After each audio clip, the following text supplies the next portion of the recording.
Bud. I thank the chair, thank the ranking member and the panelists for being here today.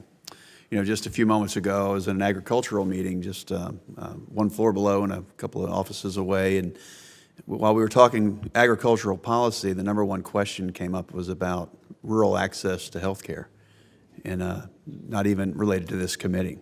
So, again, I appreciate you being here, but I hear all over North Carolina. I was last year or so in all 100 counties, and I constantly hear about the access concerns for patients in rural North Carolina, and that community health centers really help close that gap.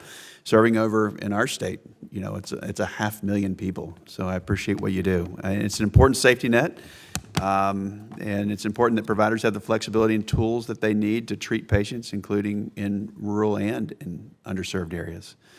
Community health centers also provide critical resources to expectant mothers and at-risk families while making sure that taxpayer dollars don't fund abortions.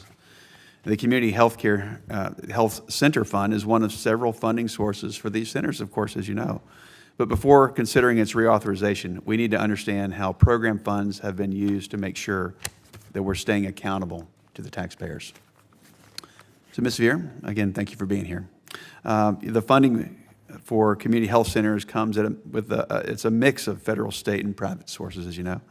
But in your role as CEO of Carolina Health Centers, can you provide specific examples within the federal funding programs where Congress could give health centers more flexibility to innovate and meet the needs of their patients? That's an excellent question. And the first thing I think about when you say more flexibility to innovate is it goes to workforce and the ability to have to use resources to create those incentives for people to come on board with us.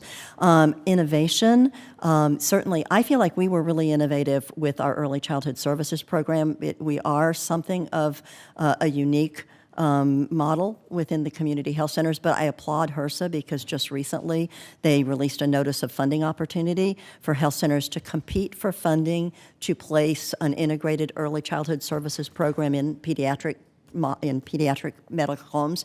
That is critical. I mean, we've saved lives. We've sent people back to college. So looking beyond the walls of a traditional medical practice and what can we invest in that affects people's lives as it relates to their health.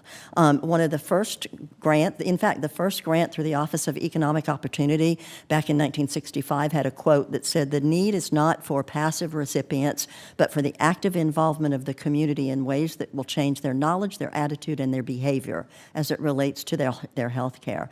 And we need to be able to be flexible in using our resources to go out into the community and affect people where they live. Thank you for that.